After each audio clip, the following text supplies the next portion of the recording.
माननीय प्रधानमंत्री नरेंद्र मोदीजीर ऐतिहासिक सिद्धांत 2019 नागरिकत्व संशोधनी बिल जा 2024 आईने परिणत হয়েছে তার দ্বারা উপকৃত আমাদের সহ নাগরিকবৃন্দ আপনাদের প্রথমেই আমি পশ্চিমবঙ্গ সরকারের পক্ষ থেকে স্বাগত অভিনন্দন শুভেচ্ছা ইত্যাদি জ্ঞাপন করছি। আমাদের আজকের অনুষ্ঠান একটি ছোট্ট অনুষ্ঠান, কিন্তু এটি অত্যন্ত গুরুত্বপূর্ণ অনুষ্ঠান। কারণ আমরা সরকারের পরিবর্তনের পরে এক সন্ধিক্ষণের মুহূর্তে এখানে দাঁড়িয়ে আছি। সিএ সার্টিফিকেট বিতরণ এটা মূলত অনলাইনে হয়, ভার্চুয়ালি অনেকে যুক্ত আছেন, অ্যাকচুয়ালি আপনারা আছেন।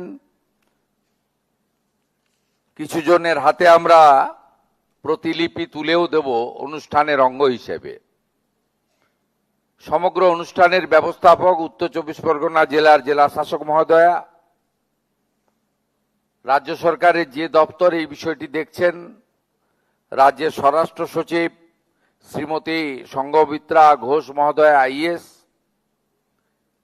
এখানে দুজন সম্মানীয় ক্যাবিনেট মন্ত্রী উপস্থিত আছেন, আমার সতীর্থ অর্জুন সিং এবং ডক্টর কল্যাণ চক্রবর্তী। আমাদের মধ্যে সিএ সংক্রান্ত ভারত সরকারের আধিকারিক উপবিষ্ট আছেন। আমাদের মধ্যে অনেক এমএলএরা আছেন, এখানে স্থানের অভাবে প্রথম সারিতে বসেছেন। আমাকে বরণ করতে গেছিলেন গেটে এইচএস এর সঙ্গে 3 এমএলএ, দেবদাস মন্ডল, তরুণজ্যোতি তেওয়ারি এবং পীযূষ কানোড়িয়া। আমি তাদেরকে সাথে নিয়েই মঞ্চে চলে আসি। তারা নেমে যাচ্ছিলেন, আমি বললাম বসার ব্যবস্থা করতে। এইখানে যেহেতু জায়গার কম, সেখানে আমাদের অনেক এমএলএরা, সুব্রত ঠাকুর, আমাদের রত্নাদি, আরো সবাই আছেন, প্রত্যেকেই সম্মানীয় বরণীয়। আমি আমার সকল বিধায়ক বৃন্দকে অন্তর থেকে সম্মান জ্ঞাপন করছি, কারণ আমি লিডার অফ দ্য হাউস, আপনাদের নেতা বিধানসভার। এবং আমি খুশি শুধুমাত্র আমার স্বদলীয় বিধায়করা নন, যারা আমাদের বিরোধী দলের বিধায়ক তারাও এখানে এসেছেন সরকারি প্রোগ্রামে। এটা আমরা অনেক দিন ধরে, এই 11 সপ্তাহের সরকার আমরা এটা চালাচ্ছি। কিন্তু 21 থেকে 26 আমি এলওপি ছিলাম, আমার কোথাও ডাক ছিল না। এমএলএদের কথা তো ছেড়েই দিন, অর্জুন সিং নিজে ছিল না, ওনার পুত্র ছিলেন এমএলএ, ডাক পেতেন না কেউ। সুব্রত ঠাকুর ছিলেন, কোথাও ডাক পেতেন না। যাই হোক, আমি সকলকে অভিনন্দন জানিয়ে আজকের এই কর্মসূচির তাৎপর্য প্রথমে বলি। বিগত সরকার সিএ এর বিরোধিতা করেছে। তারা বলেছে শুধুমাত্র এই সিএ কিছু হয় না, বলে আপনারা তো নাগরিক, আপনারা বার্ধক্য ভাতা পাচ্ছেন, রেশন পাচ্ছেন, লক্ষ্মী ভান্ডার পাচ্ছেন, আবার কিসের নাগরিকত্ব? কিন্তু আমরা আপনাদের কাছে সবসময় বলেছি যে আপনারা যখন ভিসা পারমিট করতে যান, তখন 71-এর আগের দলিল আনতে বলা হয়। সেক্ষেত্রে আপনারা সমস্যার মধ্যে পড়তেন। তাহলে আপনাদের সরকার, পুলিশের ডিআইবি স্বরাষ্ট্রমন্ত্রীর হাতে, স্বরাষ্ট্র দপ্তর আগে মুখ্যমন্ত্রীর হাতে ছিল, এখনো আমার হাতে আছে। তাহলে এই প্রশ্নটা কেন করেন? তার মানে সিএ এর প্রয়োজনীয়তা ছিল। এবং আমরা যদি ইতিহাস পড়ি তাহলে দেখব 1945 সাল থেকে পিআর ঠাকুরের নেতৃত্বে এই লড়াই চলে এসেছে। এবং যারা বিভীষিকাময় দেশভাগ 47, তারপরে ক্রমাগত প্রাণ বাঁচানোর জন্য এবং ধর্মীয় উৎপীড়নের কারণে যারা বাংলাদেশ থেকে চলে আসতে বাধ্য হয়েছেন, তারা বারে বারে এই দাবি বিভিন্ন সময়ে করেছেন যে আমাদের সহনাগরিকের মর্যাদা দেওয়া হোক। 2019 সালে ঠাকুরনগরে যশস্বী প্রধানমন্ত্রী নরেন্দ্র মোদীজি একটি সভাতে এসেছিলেন। তিনি বলেছিলেন, জনতা জনার্দন যদি আমাকে আনে, আমি সিএ আইন আনবো। লড়াইটা কবেকার দেখুন, 45-এর দাবি, 47-এ দেশ স্বাধীন। কত লম্বা লড়াই। অনেকে অধৈর্য হয়ে যান আপনারা, ভোটার তালিকায় নামটা কোথায় গেল, আমার এটা হচ্ছে না, এসসি সার্টিফিকেটটা তো এখনো পেলাম না। কিন্তু আপনারা যদি একটু অতীত মন্থন করেন, কত লম্বা লড়াই কেউ ভাবেনি। অনেকে এসেছে, অনেকে গেছে। যিনি 19-এ কথা দিয়েছিলেন, তিনি কিন্তু জেতার পরেই লোকসভার দুটো আপনার কক্ষেই পাস করিয়ে দেন। এবং এই আইনে কোথাও বলা ছিল না যে মুসলিমদের নাগরিকত্ব কেড়ে নেওয়া হবে। আজকে আমি ধন্যবাদ জানাই, তৃণমূলের মুসলিম এমএলএরাও এসেছেন। তারাও হয়তো বুঝেছেন। সেই সময় আপনি বলুন কত ঘটনা 19 সালে পশ্চিমবঙ্গে ঘটেছে, অশান্তি। হাজারদুয়ারি ট্রেন পুড়েছে, সাঁতরাগাছিতে বাস পোড়ানো হয়েছে। মুসলিমদের বোঝানো হয়েছিল যে এটা এনআরসি, কিন্তু এই আইনের কোথাও লেখা ছিল না যে কারো নাগরিকত্ব কেড়ে নেওয়া হচ্ছে।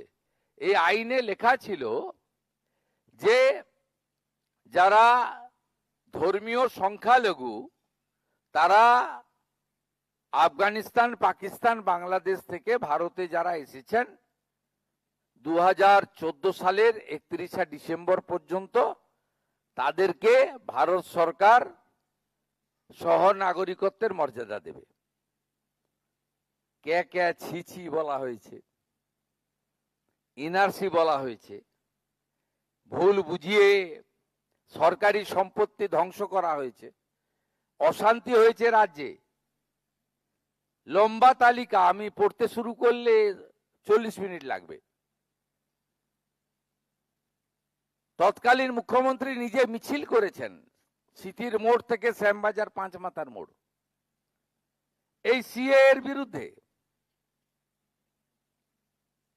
অথচ আজকে উনার দলের যারা সমর্থক, তারাও এখন এসআইআর হওয়ার আগে পরে অ্যাপ্লাই করেছেন, কিছুজন পেয়েওছেন।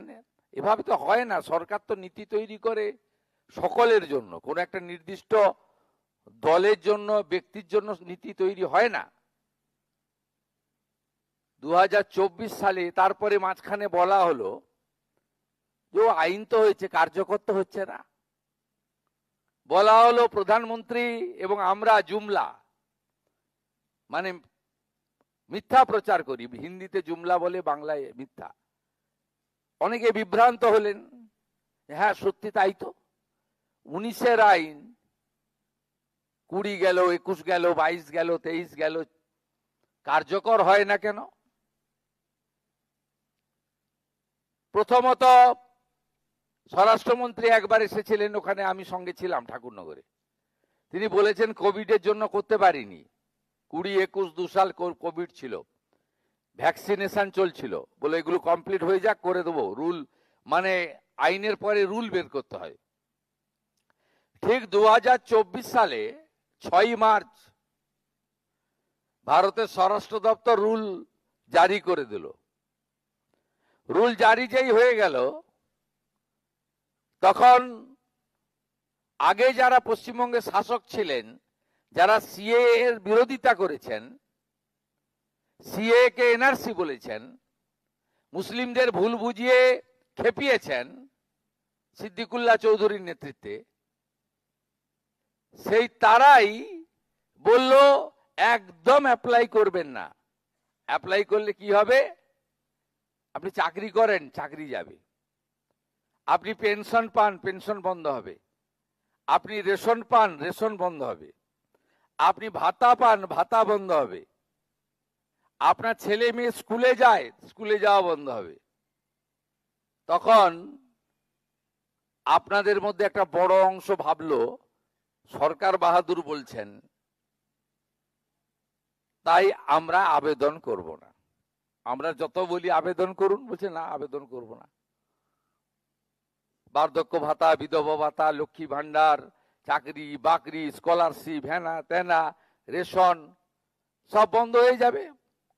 সরকার যখন বলে তোর মানুষ সাধারণ ভাবে বিরোধীদের কথা শোনে না, সরকারের কথা শোনে, মুখ্যমন্ত্রীর কথা শোনে। তা শুনলো, আবেদন টাবেদন খুব কম সংখ্যায় হলো। যেই ভোটার তালিকার এসআইআর শুরু হলো, তখন উনারাই মুখে না বললেও ভিতরে ভিতরে বললেন, রানাঘাট, বনগা, বারাসাতে আবেদন করে দেন, আবেদন করে দেন, আবেদন করে দেন, এছাড়া কোনো বিকল্প রাস্তা নেই। এ তো একটা মিথ্যার উপরে দাঁড়িয়ে এত বড় অধিকার, এই অধিকার থেকে আপনাদেরকে বঞ্চিত করা হয়েছে। ভারতবর্ষের সব রাজ্যে, গুজরাটে, রাজস্থানে, সেখানে ভারত সরকার রাজ্যকে দিয়ে দিয়েছে। ডিস্ট্রিক্ট ম্যাজিস্ট্রেটরা তারা দ্রুত হিয়ারিং করে নিষ্পত্তি করছে। এখানে আগের সরকার বিরোধ করেছে, তারা চায়ওনি, নেয়ওনি, ভারত সরকার দেয়ওনি। তা আমরা সরকারে এসেছি মাত্র 11 মাস। আমরা মোট এখন অবধি সিএ সার্টিফিকেট দেওয়া হয়েছে 23,956 জনকে। এই 11 সপ্তাহে আমরা দিয়েছি 5,966, এবং মোট আবেদনকারীর সংখ্যা 2,30,605। আমরা আজকে সার্টিফিকেট দেব অনেককে, এবং এখন অবধি জেলা ওয়াইজ যে সার্টিফিকেট পেয়েছেন, সর্বোচ্চ নদিয়া জেলা 10,191, তারপরে নর্থ 24 পরগনা জেলা 8,930, তারপরে অন্যান্য জেলা আছে। আমি আর সময় নষ্ট করছি না সবটা বলে।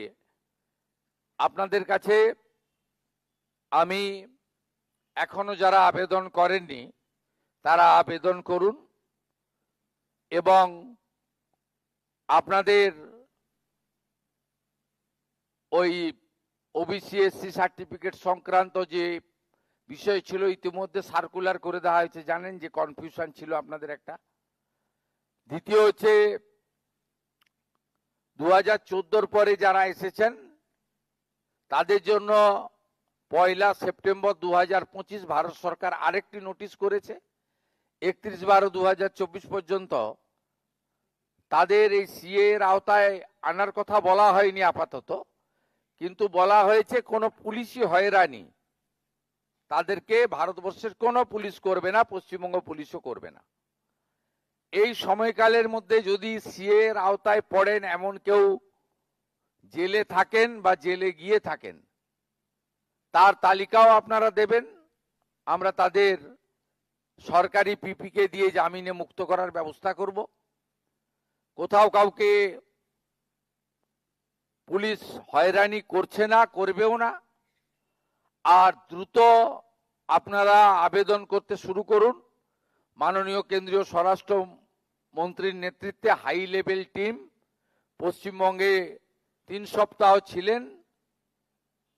অনেকগুলো পয়েন্টে আলোচনার সাথে সাথে সীমান্ত সুরক্ষা সহ তারা আমাদের বলেছেন। গতকাল আমি স্বরাষ্ট্র সচিব কেন্দ্রীয় ফোন করেছিলাম যে আমরা কতদিনের মধ্যে গুজরাট, রাজস্থানের মতো আমাদের হাতে পেয়ে যাব, পশ্চিমবঙ্গ সরকারের হাতে। অর্থাৎ আমরা ডিএম সাহেবদের দিয়ে বা ডিএম ম্যাডামদের দিয়ে দ্রুত নিষ্পত্তি করতে পারবো, অতি দ্রুততার সঙ্গে।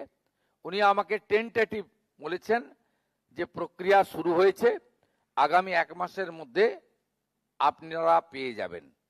আমরা পেয়ে গেলে আমরা দ্রুততার সঙ্গে 6 মাসের মধ্যে যত সিএ আবেদনকারী আছে আবেদনকারীদের আবেদন নিষ্পত্তি করব।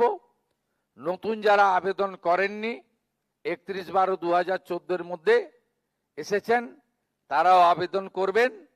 আরো সরলীকরণের ব্যবস্থা হবে এবং এটা হয়ে যাওয়ার পরে ভোটার তালিকায় নাম অন্তর্ভুক্তকরণ, তার পরবর্তী সময়ে এসসি সার্টিফিকেট যারা এর আওতায় এসসি আওতায় পড়ছেন এই বিষয়গুলিও সম্পূর্ণভাবে দেখে নেওয়ার দায়িত্ব আপনারা যাকে মুখ্যমন্ত্রী করেছেন সেই শুভেন্দু অধিকারীদের। আপনারা সবাই ভালো থাকবেন। আমি ঠাকুর হরিচাঁদ ঠাকুর, ঠাকুর গুরুচাঁদ ঠাকুরকে স্মরণ করে আপনাদের সকলকে অভিনন্দন জানিয়ে জয় হরিবোল মন্ত্রের মধ্য দিয়ে আমার বক্তব্য শেষ করলাম। ভালো থাকবেন।